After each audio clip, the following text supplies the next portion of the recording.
Hi there, Mr. Sutton back with another lesson on exponential problems. We're going to solve power equations in this one, and we're going to do so using fractional exponents that we reviewed or learned about in our last lesson.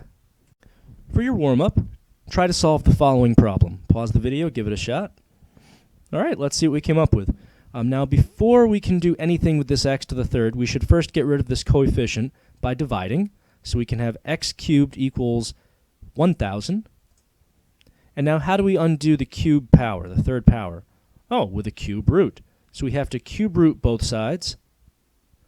Cube root of x to the third is just going to be x. The root and the exponent cancel each other out. And the cube root of 1,000, well, what do I have to raise to the third power to get 1,000? 10. So we've got x equals 10. So you may have done this kind of problem before, but we're going to take it a step further today. Another way we could have done this problem, instead of cube rooting both sides, what exponent is the same as cube root? Oh, that would be the 1/3 power. So you could have done x to the third to the 1/3 power and 1,000 to the 1/3. We could have done this using, we'll call this reciprocal powers.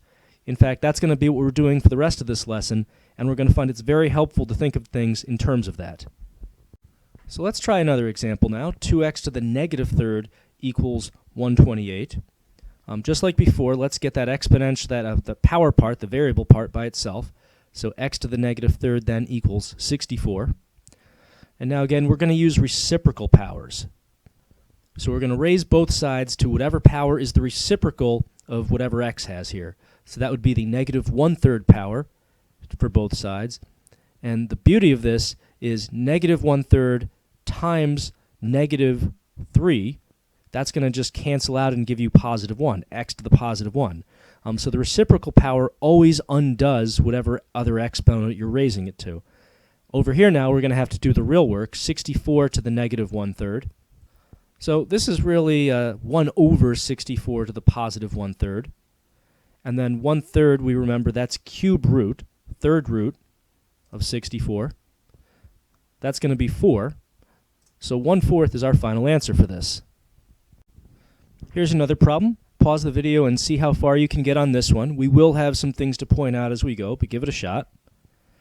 All right, so we've already got the exponential term all by itself. We've got a negative 2/3, so we're going to raise both sides then to that reciprocal of negative 3/2. So let's go ahead and do that. So this side gets a negative 3/2. This other side gets a negative 3/2, and that's going to be all sorts of fun to simplify. I actually do find it fun. One other thing, though, before we go any further, this is the first time we've been raising both sides to an exponent that had an even denominator. Now that's important, because that even denominator means you have an even root. And you might remember that when you square root or fourth root or any even root both sides of an equation, you always have to remember a plus or minus for even roots. So there's really a plus or minus that we should also be putting in there. So never lose track of the fact that you are even rooting both sides. All right, now that we remember that, let's go ahead and simplify that right side. I'm going to start by taking care of this negative. I can write this as a positive exponent if I take the reciprocal of 1/4, which is 4. So that's a lot nicer. Let's put this in radical form now. This is the square root of 4, all raised to the third power. The square root of 4 is 2. To the third power is 8, so we've got plus or minus 8. And as one little extra step to get x by itself, let's subtract 4 over there to get negative 4 plus or minus 8. Now this is not a satisfactory answer because we can combine negative 4 and positive and negative 8. So let's do that. Negative 4 minus 8, negative 12, and negative 4 plus 8 will be positive 4.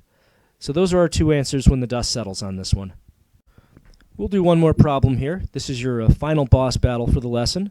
Pause it and give it a shot. All right, so reciprocal power.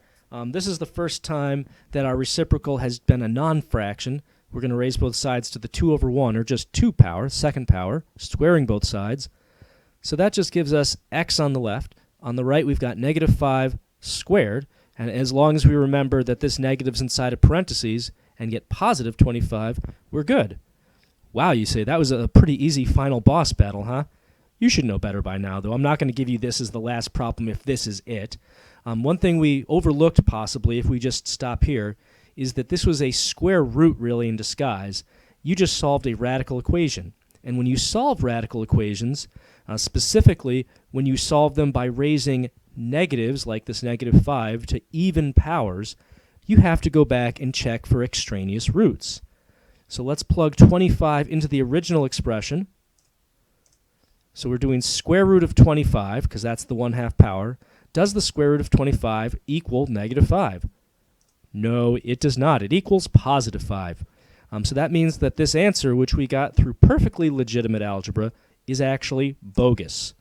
Since there are no other answers, that means we have no solution, or you can write this little empty set symbol, same thing, for this problem.